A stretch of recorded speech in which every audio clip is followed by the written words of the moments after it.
now from the future version of herself. I present Victoria Washington. Live from future you. Yeah, it's me. Do you remember a conversation with your father that went a little like this? It's thug life. The hate you give little infants. Ask everybody. I know what it stands for. What do you think it means? I think it's about us. Us who? Black people. Poor people, everybody at the bottom. Aren't you on it? Pac was trying to school us on how the system's designed against us. Why else you think so many people in our neighborhood deal? They need the money. Yeah. And ain't no real jobs around here. So they fall into the trap. Well, I'm here to tell you that he forgot a few things. As you spend the next phase in your life in a town with little diversity, it is very important that you branch out and connect with the Black community in any way you can. I am currently in my 3rd year at the University of Louisville, which should ease your mind to know that you do leave that town, unlike most of your classmates. I am currently taking an African American communication course in which I have learned a lot about not only being Black in America, but beneficial information from my true experiences. And I want to share them with you. Trust me when I say you have not learned enough, regardless of the information your father has already told you, in regards to the trials and tribulations you will encounter as a Black woman in America.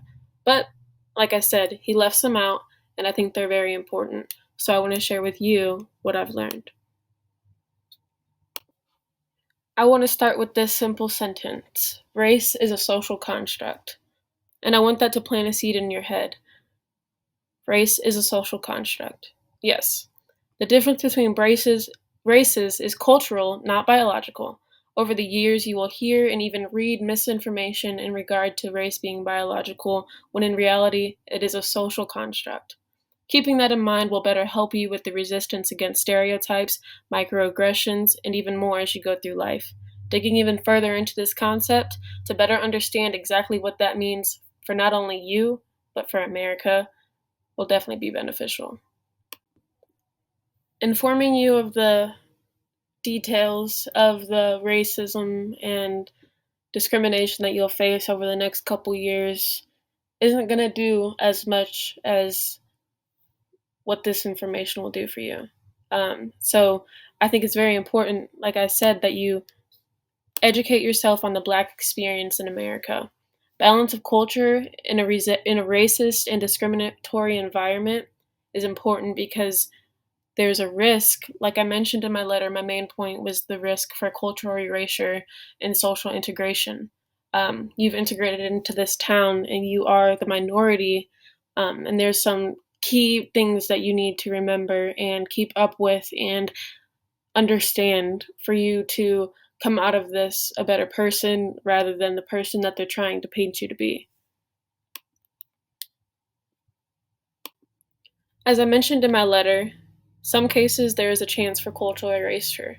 To put that simply, it's a decline or erasure of your cultural relatability. This is an issue that you are facing, seeing that you're a minority in the town you've moved to, which is why I stress connecting with your Black culture and, most importantly, your personal Black identity. You might be wondering, okay, future me, how do I do that? I can't exactly tell you how to do it, obviously, but I can tell you that cultural identity is expressed through interaction, and that communication is the vehicle for maintaining culture. Branching out, stepping out of your comfort zone, meeting new people, or reading a book, or watching videos, just any way that you can connect with the Black community as you are so far from them will really be beneficial to you. Reaching out to family, and really just, like I said, step out of your comfort zone and really hone in on your cultural identity and what that could mean for you now and even in the future.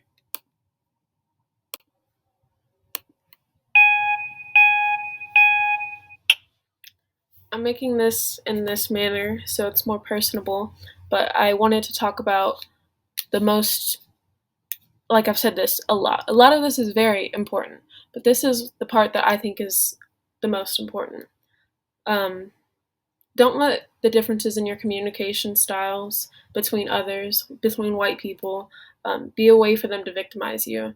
It's important that as you read books and further your education and your knowledge on this topic, that you understand the systems that are set in place against you, and you understand how they impact you on your daily basis, and how they put you at a disadvantage, and how you have to work just as hard to get just as far. I mean, twice as hard to get just as far. Um, there's just a lot to be proud of in terms of your communication style. People will try to make you feel secluded because you're different. People will try to say that you are an angry black woman, that you are uneducated, that you're ghetto, multiple microaggressions, stereotypes, and really just blatant racist behavior. Um, so it's important that as you run into these situations, you're confident in how you feel about yourself and your connection to the Black community, and how the systems that are set in place put you at a disadvantage, and how that really impacts you and everybody, and how there's such a clear difference in treatment between us and the white people. And you've recognized it already. Most of us do at a young age. But I just, now being an activist and being very passionate about this topic and wanting to help in any way that I can, I want to help young me the most. So when you run into situations where people will use your differences against you, it's not fair, it's not right, and there's information that you can learn that can prepare you to be confident in these conversations, and to know what's right and what's wrong, and to be able to be confident as a Black woman in America, which isn't easy, but you can do it.